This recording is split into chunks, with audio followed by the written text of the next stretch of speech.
Welcome to the LLoLP podcast. We got week 5. Yeah, week 5 of the NALCS summer split just came down. TL versus C9 highlight. TSM versus CLG. Oh, yeah, I don't want to talk about this. Oh, but we gonna talk about it. We got some innovative team comps coming out this weekend. Innovative is a very kind word. Some MVP talk. And then a preview of the TSM and C9 match, as we always do, as is tradition. Is my camera working? Yeah, your camera's on. What's up? Oh, it's not up for me. All right, we'll let it ride. I thought you were gonna do something weird and not notice. You want to try to turn it on and off again? No, I've got your Twitch open, and it's on there. It's just not on in Discord. Okay. So we have a lot to talk about this week, Anthony. 80% of this show is going to be TSM versus CLG. I don't want to talk about it. I don't want to talk about it. You know, there's what you want to talk about, and then there's what we're gonna talk about. Yeah, we're gonna talk about TL versus C9 because oh baby, I'm fine with that. I had a good week, dude. How about you? So, do you know what's I had really a good weekend. My Monday was tough. Do you know what's really good at stopping high mobility comps? Oh wait, Why don't you tell me? Tell Macy. What's really good at stopping high mobility comps is a wall that makes everyone stop in their tracks. Are you for real? A little bit. Because apparently... That's crazy. Nizzy played Vigar and went 5-0-6. I never would have. Dude, I was so scared when I saw that Vigar pick. I was like, oh no. Here it comes. And then you know what? It never came. It was actually just fine. Well, they don't have anything that can kill it. That's the biggest problem. With the Vigar? Literally yeah, the any Vigar. champion in the game. Wait, but not on TL. TL's got nothing to kill Vigar with. The best thing they're gonna kill Vigar with is Lucian, and Lucian is squishy, and Vigar does a lot of damage. Lucian in a Vigar ult? Oh boy, I've been there. 100-0. Not fun. Very tilting. Makes me very sad. Okay, so dude, it's so TL's running Aatrox, Sejuani, Corki, Lucian, and Braum, all champions who are basically meant to move around in a team fight. But Vigar stops their whole thing, and on top of that, they got Trundle. It stops mid dash too, right? Yeah, it stops mid dash. You cannot you hit the wall and you stop. The only thing that I think stops it is unstoppable. So like Cyanol or Malphite ult. I think Shaco can Q through it. Yeah, you can flash through it, but you can't dash through it. So that means everyone has to but flash. But you can't Ezreal E through it. Yes, you can. It's not a dash. That's a blink.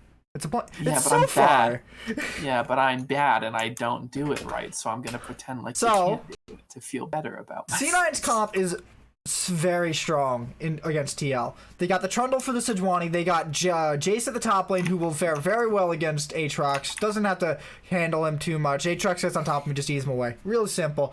The Sivir Lux bottom lane into Lucian Braum.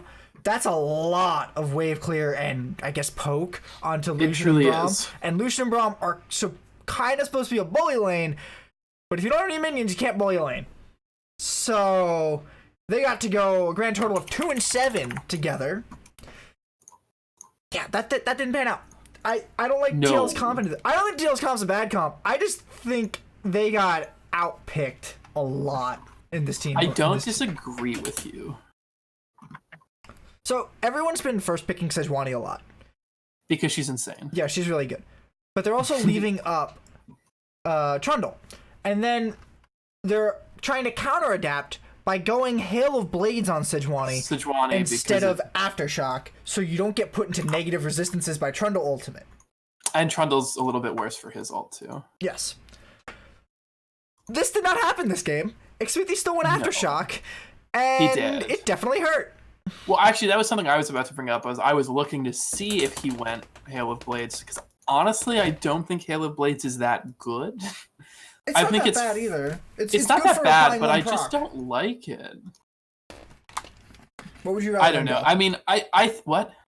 What would you rather? I know, I have no good answers for you. That's the problem. Well, you could do fleet footwork. That was the other option they were going before. Fleet footwork's fine. I think that's maybe a little bit better. I think the better answer is banning Trundle. Well, who else did they have to ban? They had to ban Yasuo, Jarvan, and Aurelia. So they're banning Jarvan. I would ban Trundle over Jarvan if I can first pick. I would ban Trundle over Jarvan if your plan is to first pick Sedge and get that shit locked in. Then I 100% would rather get rid of a Trundle than a Jarvan. But here's the problem. Jarvan is good, but he's not the best. They're blue side, which means they can't ban Trundle and not get Sejuani banned on the next ban. That's the problem. That's true. So you end up in this kind of dilemma where you need to leave up more picks for you to pick than just Sejuani, so that they have to pick between banning that or the other one. And looking at was it CLG, the CLG TSM game the next day, it looks like Sylas would actually probably be up there as a jungler at least. Because Sylas jungle is pretty good at the moment. But I'm not too sure what else they could have left up. They did leave up Aatrox, which I guess they could have probably played off of. I still think that people shouldn't be letting Aatrox through, but he didn't really show up this game, probably because of the Jace counter pick, if you will. Even though Jace isn't exactly a counter pick, he's just good. Yeah, even NA Jace is. So I don't fully remember the happenings of this game. Because I think, was this a slow game or did C9 just control it? Do you remember much? I did. I just rewatched it. It was. Wow, I don't remember. It felt. It felt a little slower at the start. It felt pretty even. There was that very fun time where Zeyzal sniped a Q. This is that stupid fight around Herald. Yes, there was a stupid fight around Herald that Kumo beasted. But it just felt like TL was. I don't even know. They were not the TL I expect to see. I feel like we've actually missed an entire point here. Licorice is not playing for C9 for the rest of this split. Kumo is. Yeah, well, isn't that because Licorice is injured? Yes, but Licorice has been playing through the injury and people aren't happy about that. But well, that's because it's bad and dangerous. Yes, it is. But we've entirely missed this point. That's not because people wanted. It's just because people are like, "Hey, don't hurt yourself." Like, but we have entirely missed this point that Kumo from Academy has been promoted to the starting top laner for C9 and looked really good on day one. This game. And day two, he looked kind of serviceable. Yeah, but that 5-1 and 3, buddy. Wasn't it you who told me everybody gets one? Yeah, everybody gets one. Everybody gets one, baby, and then after that, it's who knows. So Kumo actually really came out swinging, and I think did he get a solo kill this game? I don't remember. I think he did, but I don't remember. All I remember is he was doing really well on Jace and kind of carrying. He was tied for the most kills on the team. So he was. Does he have gold? What was his gold at? Let me see him compared to Vigar. Why do I have to turn off everyone to look at Goldgrass? I don't know. Him and Vigar were right in line on gold. But yeah. So, Kumo looks promising. We'll have to see next week if he can keep going or if this is a one-off. But yeah. I mean, Kumo's played is not bad. Kumo was like the number 1 pick of the draft from Scouting Grounds last year. And he's not like a bad player. Yeah, he's good. I mean, he just has big shoes to fill, right? Because Licorice is just like the god carry from C9, right? Like he's the one that when we bench Sneaky and Jensen, like Licorice was carrying games. Licorice was looking really good, and so he just has like for C9 fans, and I just think for more generally fans around the league, that he just has some really big shoes to fill, which I think he's capable of doing. But you know, it's a thing for anyone to do, right? Like. So, did that make sense? Yeah. Good. We'll just keep going. It's been a long day, bud. Oh, don't close that. Okay, we're still good. Don't close that. I accidentally clicked on something I shouldn't have, but it saves myself. Okay, back talking about Kumo. So Kumo was apparently going for a lot in the offseason. There was rumors that some of the teams are being really stingy with trading around their academy players and asking for a lot for them. And I think Kumo was probably the like truest core of this of this rumor because I think they were trying to keep Kumo to replace Licorice because they probably knew he was injured even back then, and they just What's wanted. the injury? It's just normal wrist injuries like they all get. It's the same thing. Okay. It's probably something similar to what Greg had. It's probably similar to what Bjergsen was dealing with. No, I just didn't know if it was like a long-term, like serious problem. No. He didn't like get hit by a car or anything. But so I think Kumo might not be worth as much as C9 were asking for him, and he most certainly wasn't. But I don't think he's... Yeah, but you want to keep Kumo. Right, but I think they wanted to keep Kumo because of the injury a lot less than because he was the best top laner out of all the other Academy top laners.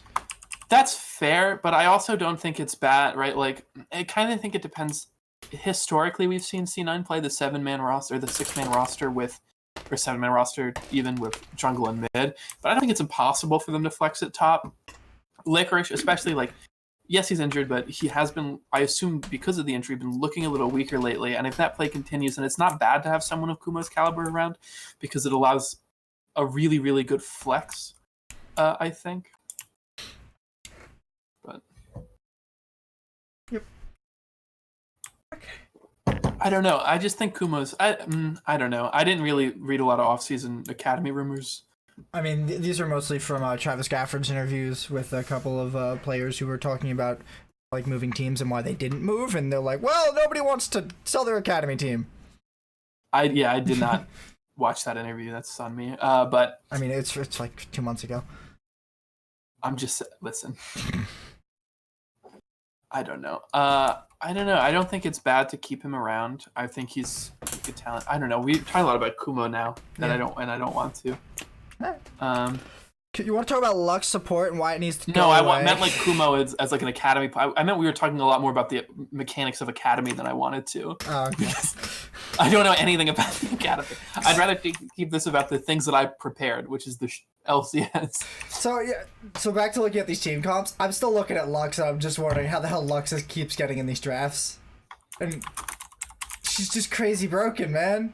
She does so much. She gets, like, it's almost impossible to dive Lux bot lane. It's almost impossible to like, position against her mid game. She's real rough in the early game, dude. She covers so many bases, and she's so safe. And she's just so much damage. And she went the Aftershock build, which we've talked about in a previous episode of the podcast, as being something that's extremely good. He went really good items. I think he literally rushed Mikhail's because of the crowd control on this side, right, with Sejuani R and Bromstone. Yeah. So the super early Mikhail's with a Sivir, very safe, able to get other people out of trouble. That's really good. Like, this was a great game from Zeyzal, even though during the pause, Zeyzal got flamed by Freak. If you remember. I forget what he said. He said that Sneaky's laning had improved, so it's all on the Zeyzal now. That's right, yeah, that. And then Kobe was like, typical AD carry, blaming the support. And I was like, true. I do that shit every other game. Right. But yeah.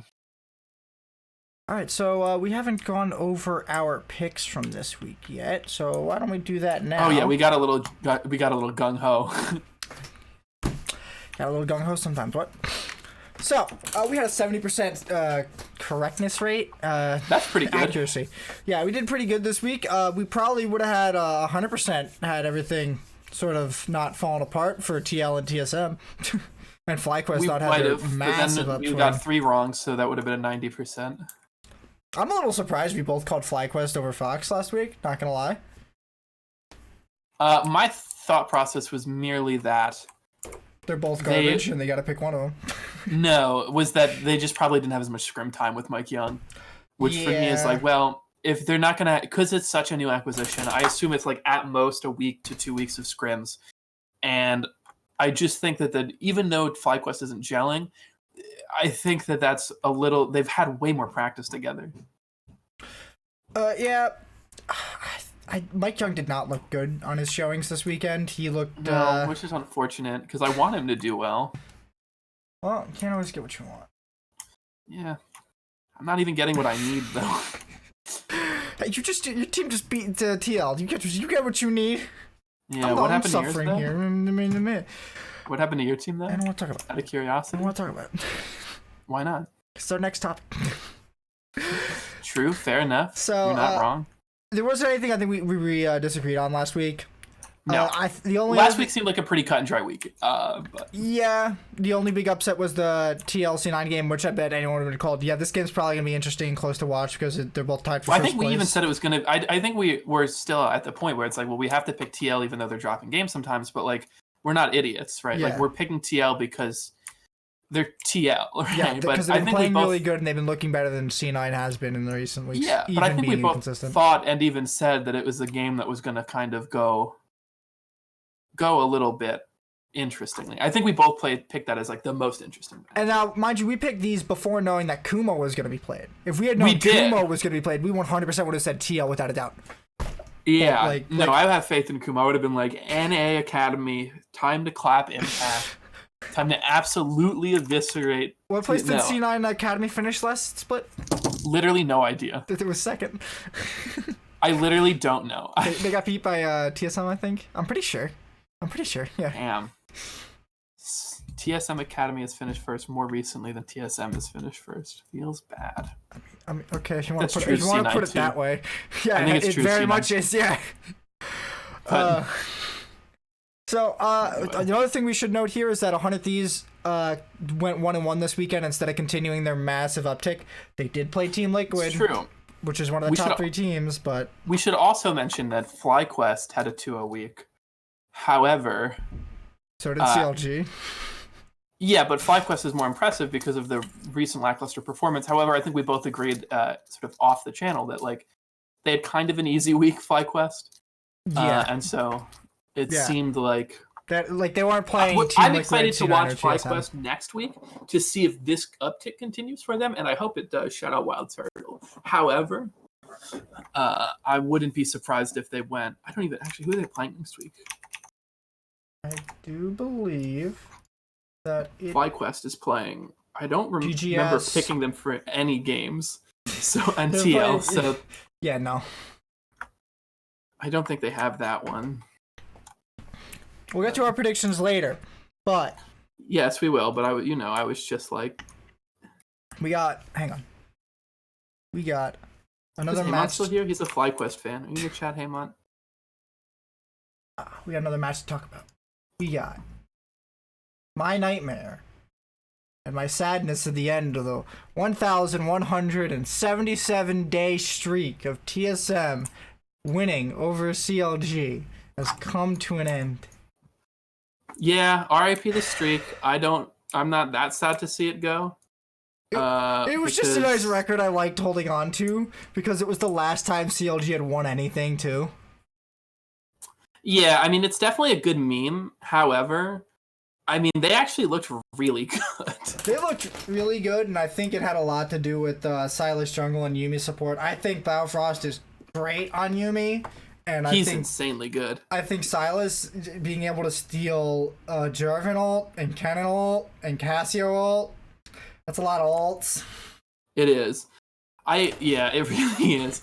And I think that there was a little bit of, I don't know, TSM looked a little off for me too. It wasn't just... Oh my god, watching a Canadian run up to try to kill him after he beats Bjergsen topside, I'm just like, why?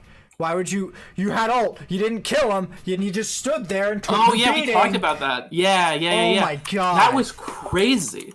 I was like, oh my god, Wiggly slaps Bjergsen 1v1, and then he comes in with R and does nothing. It's like that was crazy. He starts his fight, and then it's like, so you didn't hit him, and you didn't deal any damage, and your tank. How do you plan to finish this if you didn't ult to start it? Dude, absolutely buck wild. And he's got another W coming up that gives him triple healing or whatever the hell the thing does. It's stupid. The healing's stupid. Oh, hang on. How many EXCs did they have this game? Not enough. Not enough. Not a one. Wait. I think the only time I saw... Kennen had a Morellonomicon. I think the only time I saw TSM like really look like the TSM I know and kind of I'm okay with was when they snuck that Infernal Drake when CLG wasn't prepared. That to me was like this TSM I know. capitalizing on mistakes, capitalizing on not being prepared, capitalizing on your enemy. However, the rest of the game looked like not very good. And I want to chalk up a lot of that to the bot lane, to be honest. I hate TSM's comp with a burning passion. It's bad. I don't know how you think you're going to be dealing damage to champions with this comp, but your entire engage is hopefully a Gragas flash knockout more than 2 people and then Yasuo combo on top of it. Like, that's not a good, reliable engage, and it sacrifices Gragas if it goes wrong, and Yasuo even if it goes right. Like, this is why look, yes, Yasuo bot into Yuumi bot lane might work. But it's Yasuo bot. Why are you doing this? I don't care who you think you are if you're G2. It's not good. It is not that good. It doesn't have a lot of lane pressure. It doesn't have a lot of kill potential. Like, what is he going to do? And then he builds Static Shiv into GA because he's behind. What are you going to do? The whole lane went 2 and 8. What? And then Sven's playing Yasuo like a boosted monkey the whole time too. Like, what? What do you mean by a boosted monkey? Did you watch him in those dives, bot lane? In both those dives, he played like a monkey. I was just trying to make you tell me about it. Oh my god. I want to keep going in on TSM once a week, but god, it just gets so tiresome. Like, I don't know. Zix came out on Twitter and he's like, we tried something aggressive and it didn't work. He's not unhappy or whatever about it. And then I'm just sitting here like, but I could have told you this wasn't going to work, and I was going to be right. Because I wouldn't have picked Yasuo Gragas bot lane, because you're just sitting there until you hit 6. You're useless until you And then when you hit 6, I mean, they're into such a safe lane with the Yuumi. Yuumi can just pop out! You can only ult one person! Yeah, and it just was... I don't know. I don't like those kill lanes in the Yuumi. I think she's got a lot of safety. I think she's really difficult to kill, not just her, but it makes it really difficult to kill her ADC. If you go like Lucian Thresh into it, you could kill it all day. You could kill it on repeat. The reason they pick Sivir with it is so you can spell shield and dodge a little bit of the CC. But like, I don't know. CLG have so much more damage and scrappiness and like just utility than C9 than TSM do, and it's just like you just pick champions that Sylas now gets told. I don't want to say this entire game is because of the Sylas jungle, but he was crazy. No, it's definitely not just that, but that definitely didn't help them. It didn't, right? Because he could steal all these ultimates. That's what we were talking about during the when we talked about the Sylas nerfs, is that we agreed that Sylas was out unless the enemy team has incredible ultimates. If you have those 3, I think the line's 3. I don't think 2 warrants it early, but like 3 solid ults or more, then Sylas is a great pick because you're basically always getting an incredible ultimate. And so leaving Sylas up when you're going to be picking those champions might be a little dangerous, or just not. I don't know, but like, and they're buffing him next patch too.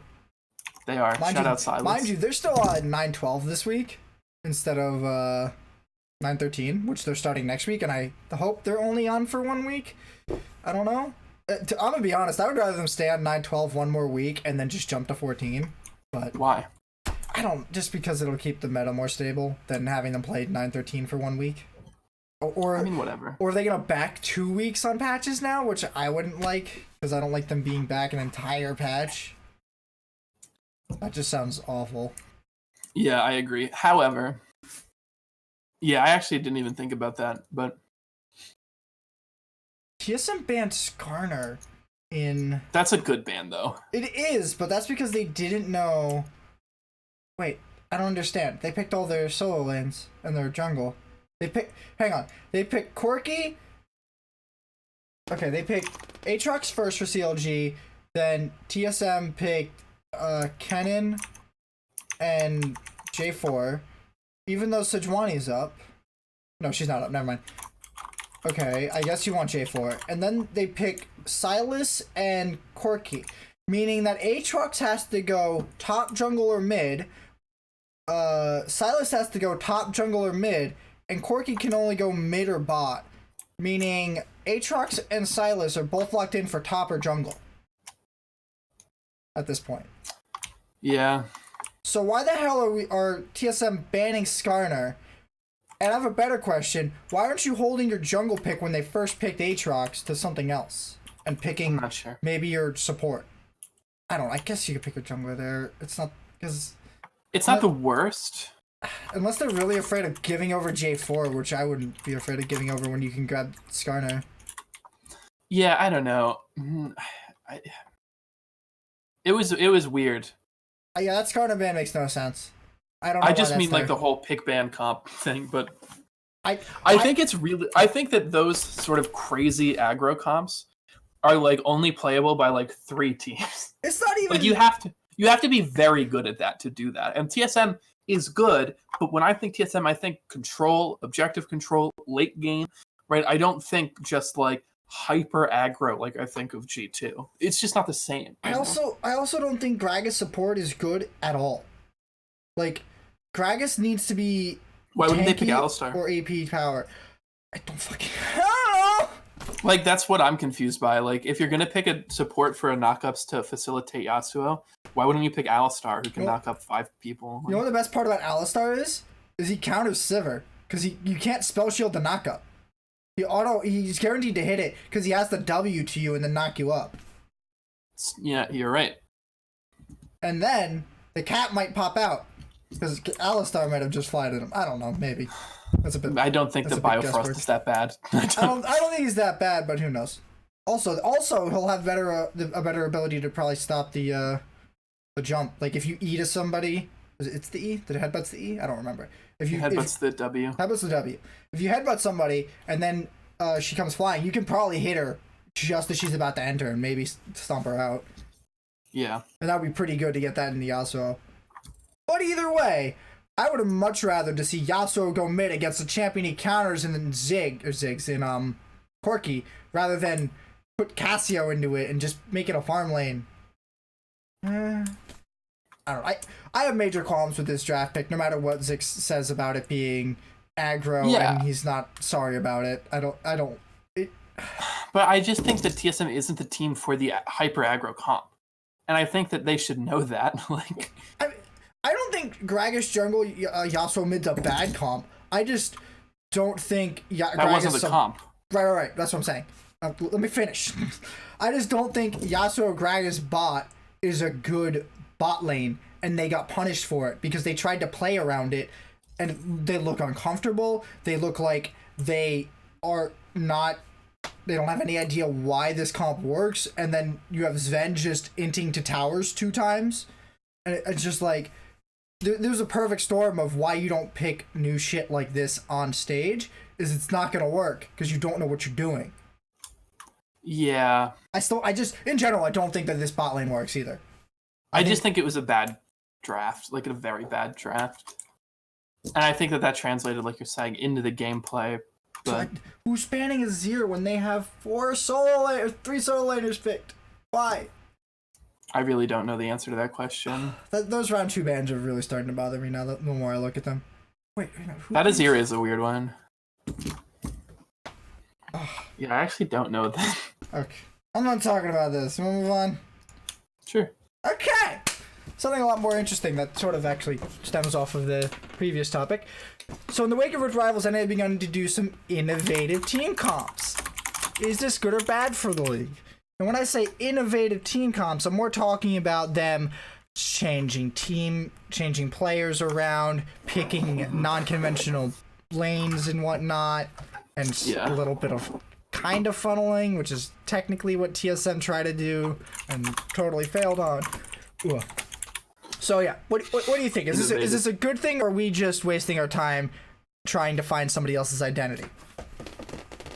I think it depends upon what you mean by innovative. I think if you mean drastically changing the identity of the team, I think that that's pretty bad. I think that that's something that takes a long time to do. Right? Like I think there are very few teams that can really play like a huge variety of radically different styles really, really well. Maybe a couple or a few, but I think if you want to be the team that plays hyper aggro, you first of all have to have hyper aggro players, and then you also have to have a lot of practice on it. So if you're just busting shit out on stage, I don't like that if you don't have the requisite amount of time in. But if you just mean something like slightly off meta picks or like kind of niche things, like at this point I think Yumi's pretty niche because only like 2 people play her in the LCS. But I don't think that's bad, right? You know, it's like if Captain Flowers was ever in the LCS and he picked Skarner, even if Skarner was off meta, I'd be like, yeah, he's a Skarner one trick, right? Like if Broken Blade picks Riven, I'm like, yeah, okay. Right? And that to me is fine. And that is a little off meta, that is a little weirder. But the radically changing of a team identity overnight seems real dangerous to me. Because it's almost certainly just going to, especially against like not bad teams. Like CLG isn't that bad right now. Like if they were doing this against 100 Thieves or Clutch or like a bottom team, a team that I don't think is very good, maybe that makes sense.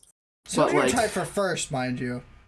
Like, this just doesn't seem the time to hard. be like really gambling on your wins. Or that's something I want to see early on in the split, right? Because if it's early in the split and you lose a bunch, then you can recover, right? But if you are waiting until later in the split and you're already in a position and these things like kind of like really matter, then like you probably shouldn't be doing this. So for context, one of the team comps that was played this weekend was from Clutch Gaming. They played Cassio top, J4 jungle, Zed mid, Syndra bot lane, and Nautilus support. Nautilus support's an entire different conversation that we can have at another time. I think it's fine. But the real problem is that Nautilus would have been real good with Yasuo because the Q knocks up and the ult does. The real question is Sorry. why the hell is Cody's son playing Zed mid? Why? Who? Cody's son played Zed mid for Clutch Gaming this weekend. Why would you do that? Syndra's not hard. And if the month they can't play Zed, I don't know why he's on the LCS stage. So I'm confident the month they can play Zed. Pretty confident, not gonna lie. So why is it that we got two players lane swapping like this, and then Cody's son's carrying them? He's doing the best on the team on Zed in a lane he doesn't play. What is going on? And then Zed, the hardest counter pick in the game to Twisted Fate. Twisted Fate finishes the game 509. 5 kills, 0 deaths, 9 assists. How does that happen? Like, what? This is what I'm talking about. I'm talking about like really innovative team comps and trying to be like G2, where you just throw caution to the wind and just like, hey, who wants to play what where? It's like, yeah, I'll play Zed mid. You're the AD carry. Yeah, I'll do it. Why are you doing this? And again, that's something, if you want that to be a thing, it requires, I feel like, a lot of practice. You need to be probably the 2 best players in an entire region to pull that off. There's a reason why Caps and Perks joined one team to be able to do this shit. Because they're 2 of the best players in the fucking world. They are the 2 best players in that league. Without a doubt. I said they're 2 of the best in the world, but yes. So yeah, I don't think it's good to just, like, people did this all the time back when Korea had the vision strategy, and no one really was like, oh yeah, they're just copying Korea and doing it worse. Like, okay. Nobody really thought it was a bad thing to try to learn how to do the Korean version. They just thought that Korea was going to be better at it because Korea was sort of ahead of everybody and they knew what it was and more of the ins and outs, and everyone was learning secondhand, so they had like that delay to learning it. But now people are deciding, oh, G2's the best in the world. We should follow and copy what G2's doing. Or like, because I don't think G2's the only one doing this. A couple of other teams have been doing these crazy swaps. But you have to be so good. You have to be really good, and maybe your identity isn't just do crazy swaps to throw off the enemy team. That's half of what makes G2 good. Is that they can really make it unpredictable.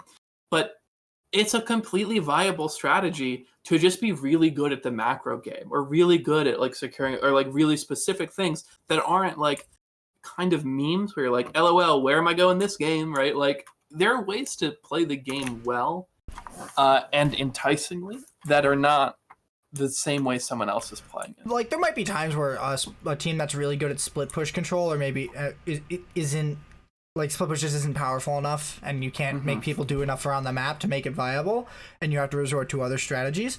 but team fight comps have never been bad. You've always been able to really pull them off, especially if you're willing to hard commit to kind of risky situations, like against a split push comp or a 1-3-1 team comp. fight comps if you're are willing always to just good. punch through the base and just hope They're you always get it. good or fine. Yeah. Like, there's a reason you don't really see poke siege comps as much anymore. You kind of saw them a little bit back when Ezreal was crazy broken and Zoe was crazy broken, because Zoe and Ezreal were crazy broken. But now it's hard to really get them to come out. People think that's kind of coming around with Caitlyn. The Caitlyn buffs haven't hit LCS yet. Caitlyn, and I think with Lux too for the poke, the Karma buffs. I think a Caitlyn Lux bot lane. Caitlyn Lux or Caitlyn Karma can be very powerful for its poke and siege, but outside of that, you're right. There's not a lot of power in that comp right now. It used to be Nidalee mid or Nidalee jungle would make these comps really powerful, and that like at the same time Caitlyn was really strong. So your siege and your poke, and it was insane. Siege comps were taking over the game to a point that enchanter supports were even strong too. And then it went into freaking Ardent meta. Oi. I miss Ardent meta. I don't miss Ardent meta. Because you're a coward who doesn't like getting challenged or hitting one button on Janna. So I just think teams trying things and throwing shit at a wall and seeing what sticks isn't going to do well. I think looking at your players, saying, what do my players do well? And then focusing on those aspects and those characteristics to form your strategies around is going to be better than lane swapping players or seemingly randomly and trying to play counter picks and then failing miserably to play the counter pick, yet still apparently being the best player on the team. I want teams to take your game and play your game. Do not just try random shit and see what works. You can't literally just try something random and see if you're good at it. That's not gonna. No, not on stage. That's what scrims are for. This is the part where someone says, well, it has good scrim results. Okay, sure, but how long? Is it good scrim results for like a week? Because then or good scrim results like consistently for a long period of time? I don't know. I think TF's a little broken too, to be honest. Twisted Fate? Yeah, he's a little strong because he's got 2 build He's paths. not bad. Because he can go AD and AP right now. But yeah. I agree. Okay. I think that's good for that topic. What do we got next on the docket? Who is your MVP right now? I almost read the last topic. Who is your MVP right now? Here's the thing, Anthony. I read this document, as I do every week, and I've thought about this long and hard. So 20 minutes. Nothing. You have nothing? Well, I have no idea. I mean, I think I put this in at like 2 a.m. last night. Well, I checked it as soon as I woke up because I knew we were doing this today. But so, whenever I think about MVP, I meant I have nothing. Not in like a I didn't prepare way. I meant in like a I don't know how I just don't know way. You know. So whenever I think about MVP, I always come to this thought of, well, I'm thinking of the most valuable player, and he's gonna go right into my example, but the most valuable player. And I'm a god with the predicts.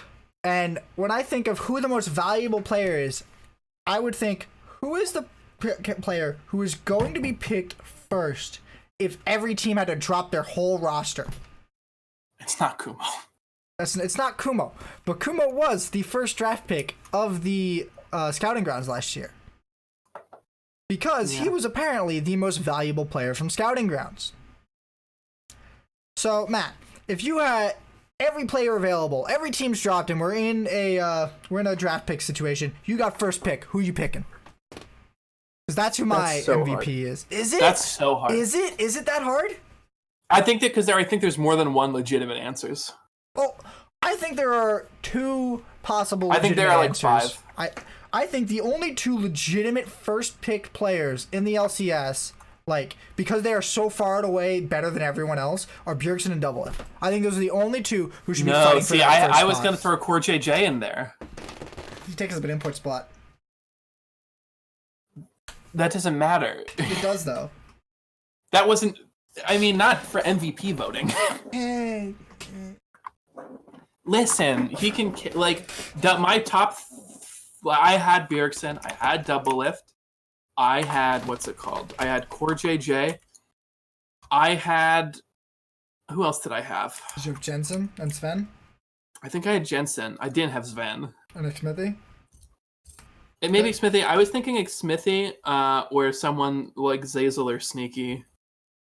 Just because they're consistent, but they're probably not starting. No, you're right. I don't know. I think it's probably Bjerg or Double Lift, but it's probably Double Lift. But I would pick Bjerg just because you're a TSM fan. It's not only that, but I think Bjerg has been the best player in the league forever. Like, he's proven to be able to be the best mid laner. He's been the best teammate. But it's not MVP who's ever played with him, the best player. I'm not saying it isn't. It is, but I'm just saying. Also, has he won recently? Okay, the last time he won. I'm just curious because I know something. I know this happens a lot in basketball. Yeah. I don't. This happens a lot in basketball. Did he win in summer 2017? Or did Doublelift win then? I know he's got like 4 MVPs. He's got the most in the league. In basketball, this happens a lot where there'll usually be like 3 players who are way better than everyone else in the game, and they will have a lot of MVPs. But what happens is when it comes to MVP voting, it's like, oh, this person has won like the most ever, or the most out of an active player, or whatever, or like the most in a row recently, and there's like voter fatigue. And like I'm so serious, like there were a lot of MVPs that Michael Jordan didn't win because he had already won so many, and they're like, we're just bored of voting for Michael Jordan, right? Like, I don't think that's happened in the LCS. Not yet, but it's just something that's possible, you know. If Doublelift wins again, I don't think he wins a third time. Like, no matter how good he is. Oh, no, Core JJ won the previous one. I don't think Core JJ wins. Core JJ earned that one though. He earned that one, yes, but I don't think he wins his next one. No. I really don't know. Without Tom Kench. Yeah, but also that's because he's like one of the best Tom Kenches in the world. So I was trying to also think, like, who else do I think are candidates for MVP, like, overall? And the conversation seems to be stemming around Bjergsen, Doublelift, Sven Skaren, and I don't think Sven. I forget who the last one was. I want to say it was Impact, but to be honest, Impact hasn't been like. He's not been showing up in a way that makes me happy. Yeah, he hasn't been like impressing me as a person, and just be like, God damn, he really just hard carried them across the line. Though that's kind of hard to prove when you're on. Yeah, but for me, part of it is just that like this split seemed very much more team oriented than they have in the past, and so when I see a lot of the former like all-stars, obviously they're still all-stars, right? Like everyone on that team is crazy.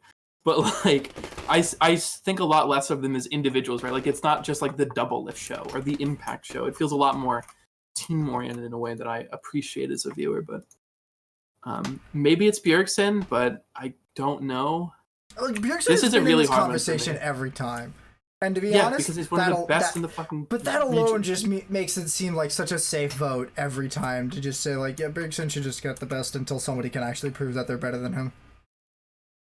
But that's not how MVPs work, right? Because like Bjergsen might be the best player in NA like history, maybe, like arguably, him or Doublelift probably. But like if he could just like on a split to split level, that's what you have to consider, right? And like I think he's probably the best mid right now. However, I don't think that means he's automatically the MVP candidate. It just doesn't work that way for me, right? Like, because then it's just like, well, whoever gets MVP is just the best historical player, and then, you know, it doesn't really matter what anyone else does, and then that to me seems kind of uninteresting. Well, I don't mean the best historical player. I mean, like, here's how good Bjergsen is, and until somebody can beat how good Bjergsen is... Yeah, but that's not how they do MVP votings. Like, it's not a scale of on a scale of just one guy, right? It's like, how did they play for their team?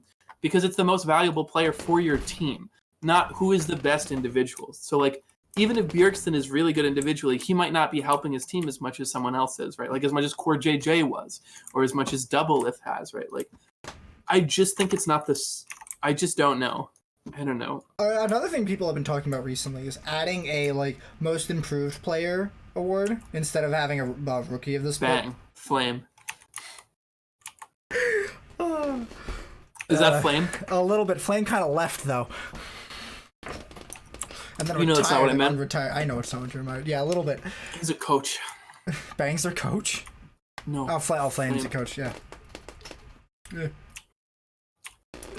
But yeah, so because there's been so few candidates for rookie of the split because there's so many like veterans cycling in and out now because there's so many people that Yeah, and also like and then even when you pick someone new up, now you usually just send them right to academy to like learn. Right? Like seems to be how it goes. So would you be in favor of swapping out the rookie of the split for the most improved player of the split? I don't know. I don't see why you can't have both. Well, the reason that they want to kind of swap them out is because of how like I don't want to say uneventful, but because of how uncompetitive rookie of the split tends to be. Like, who got it last split? Was it? I literally don't. I don't know anyone who's ever gotten it. Licorice got it, I think. Well, here, that one last split. Spring Award winners. Rookie of the split was the format of this competitive sport is so different than a lot of other competitive sports that I feel like it's hard to have a lot of the same sort of awards, right? Mm-hmm. Like Rookie of the Year is a good award in basketball because every year they have a draft class and then a lot of the rookies actually play, right? Because I think that there's probably just like a bigger pool of people. First of all, there are a lot of people retiring in basketball sometimes, well, yeah, and then they've gotten to a point where they have an in and out that's kind of steady at this point with basketball. They have a huge amount. Yeah, there's a lot more people to pull from too, right? There are a lot more people probably who could play basketball than who could play esports, just because basketball is more popular. I mean, maybe not more, but like there are more people who are going out to play basketball than there are going out to play esports. Yeah, and that's what I'm trying to get at is right. Like, the reason I think there's the rookie problem is that there are a lot of there's just not as many people trying to do it. Well, it's not only just that, it's that especially because of our format, our best of one 5-man team for just the one match format. Yeah, and there aren't a lot of games. You can't like, keep swapping out players. I can't run a 10-man roster easily. Whereas basketball is an 82-game regular season with 4 quarters, where you can swap people out the whole time. Yeah, at any point in the game, but that doesn't happen. How many men are on a basketball team? NBA team? Yeah, it's like 11. I should know that. I should know that. I think it's 11. Because for like a maximum of 15, 13 of which can be active each game. Okay. So you can have a max roster each game of 13 possible players, and they all get time no matter what. Whereas in no, they don't swap out for all of them, like even for a minute. No, not always. Hockey's or if you, I mean, you can. It depends. That there's the thing called garbage time, but like there are certain coaches who are like sort of notorious for playing their starters for basically the whole game, right? Like in a very bad way. Like it happens. You typically do trade out a lot, but there are players who have gone like whole NBA games, postseason games, regular season games with just not getting any time because the really good players need to be on the floor. But that typically doesn't happen. I think our format is the number one issue for why we can't see a lot more rookie talent, less so than the players coming in and out and the availability of NA talent or whatever. Well, it's also just a very limited size. Like, think about it like this, right? Like, every NBA team also has a G League team, which is fully manned, right? And we have Academy, but we use Academy a little bit differently than G League, right? So, like, yeah, G League players can get called up to the majors, right? But that's still like 30 plus people you have to choose from instead of 10, right? Like if you had bigger rosters, I think it would be easier, but it would also be more difficult because you need a lot more team synergy. I mean, in general, this is a new sport, it's growing, and we're kind of building out our infrastructure beneath our teams and whatnot. TSM actually has a third string team that works out of somewhere in Texas, I guess Austin. And they compete in other things. It's like their youth team and they're for under 17 players who can't be in the LCS yet. Mm-hmm. So, but that's not a third string team. That's a youth team. Oh, they use it as like a third string team. I mean, like a fully prepped LCS roster ready to fucking go. right? Like players, like legitimate players that are like, okay, I'm ready, right? Like, bring me in if you need me to. I'm not sure. I'm pretty sure they have a 10-man roster there, and they just allow youth players to go on it to learn. And well, that's fair, I'm not very educated on it. I'm pretty sure. I don't know. I think it is like you said though. A lot of it is the BO1s. Splits are pretty short, to be honest. I think having it so that the rookie of the split award goes out every split is another problem. Oh yeah, it should probably be rookie of the year. The only problem is if the rookie doesn't come back after spring. Well, then they just can't get rookie of the year. What if they did like? I know this is such a like. There's no fucking way this happens, but they did amazing in spring and then just quit. Like.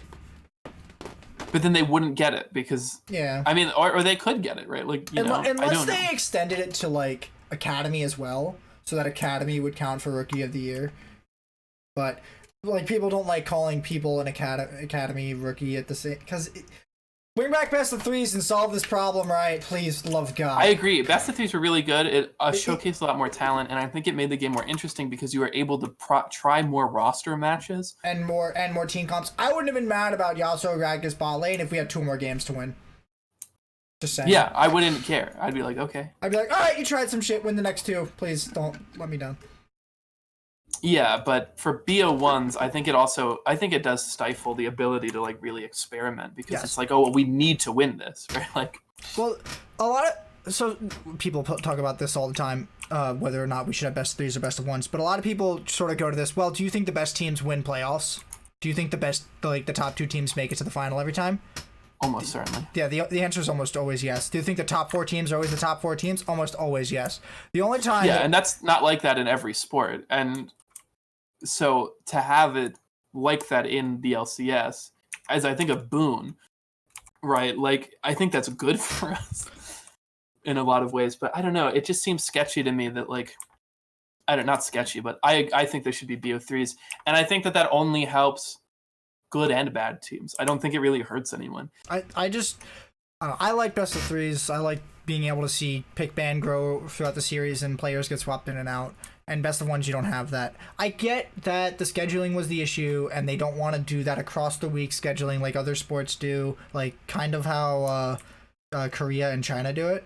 But I understand that.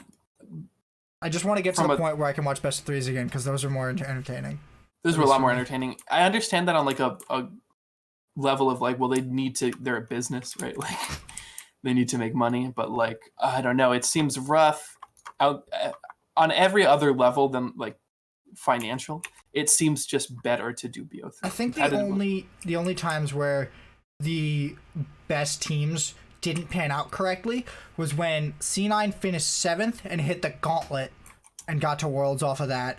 When CLG got pushed into Worlds by TSM losing to C9 in finals, and when 100 Thieves got pushed into Worlds when C9 lost to TL in finals. I think those are the only 3 real instances of the top teams not actually like panning out exactly right at that moment. Though in the C9 case, C9 had the biggest improvement in the shortest amount of time I think I've ever seen. That was crazy back then. Yeah, that was such a hyphy time for me. Better than their 10th to Worlds quarterfinals finish. LOL. Oh wait, that was semifinals, wasn't it? Yeah, that was semifinals. So I'm just really salty that TSM keeps getting shafted by third places for Worlds. Fair. So yeah, that tangented super hard. We really went off on that one. Okay, so let's get into our week 6 picks. What's up on screen for you? All right. Is it? It seems like the only matches that we disagree on are C9 versus TSM. And 100 Thieves versus Fox. Ooh, spicy. So I have a question for you. Why do you think Fox is going to beat 100 Thieves? Because I forgot they switched out Mike Young when I made the pick. Or they switched for Mike Young when I made the pick. Are you telling me this is a lie? This is not a lie. No, it's the truth. I have never lied. I'm a good... Well... I'm a person, but so you really just made the wrong pick here, really? I think I did, but I'll fight for it. I'm not 100% in 100 Thieves' ability to keep their momentum up. I'm still not entirely sure what the fuck is wrong with 100 Thieves, but I am pretty confident in Fox's ability to just even marginally stabilize, especially against a lower tier team like 100 Thieves. I think that they have a legitimate shot of taking it. And I just want to see Mike Young succeed. He seems like a cool guy. I mean, it would be nice to see Mike Young succeed, especially after that really bad performance he had on TSM last year. But I don't see it panning out for most of these teams. I don't think either of these two teams are going to make it to playoffs. I don't either. That wasn't the question, though. It's not. But I think the 100 Thieves are probably going to win just because they've looked better. They looked like they finally got their head out their ass, and they kind of are looking forward. Yeah, to be honest, I did really just make the wrong pick, but now I'm just trying to defend it.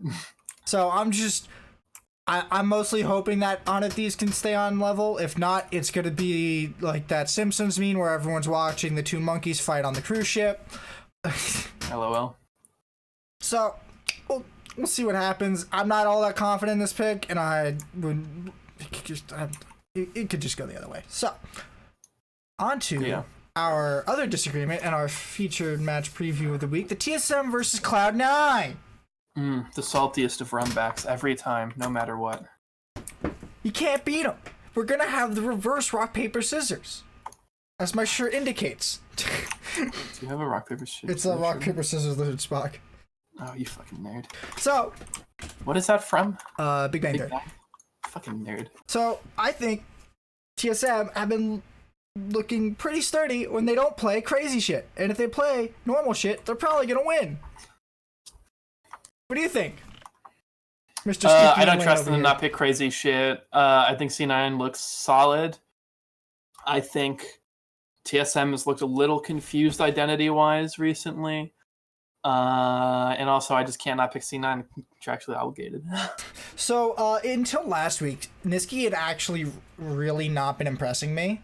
Like, I felt like Nizzy was just dragging the team down. That Vygar, though? Yeah. That Vygar was thick, bro. He did really good in those 2 games last week, but I don't know. I still think Bjergsen's going to keep clapping him like he did the last time they met.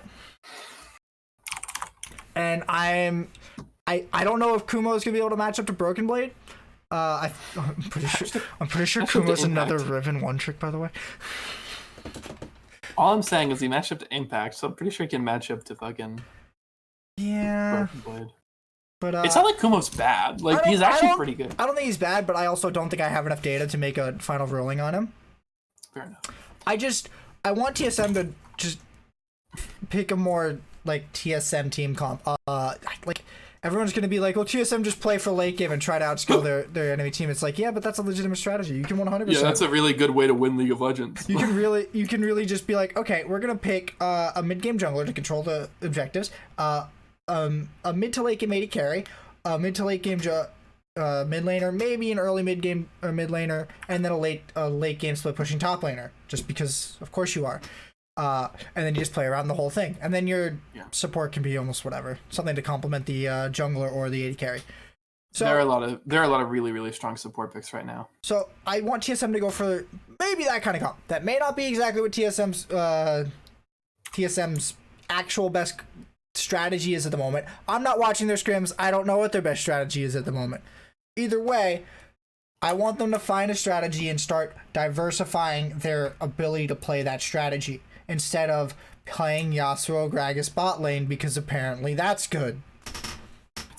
It's not. It's barely works mid lane, and C9's one of the 2 teams that plays it, I think. And honestly, yeah, but that's because we're good at Gragas. Yeah, but Gragas support is so bad. I hate Gragas support so much. I'm not saying you're wrong on that, my man. Do not ever get that twisted. I was not a big fan of Gragas support when it was a little more meta back. I'm not a fan of it now. I think there are much better choices to fill that role. If you need him to go AP, there are better AP supports.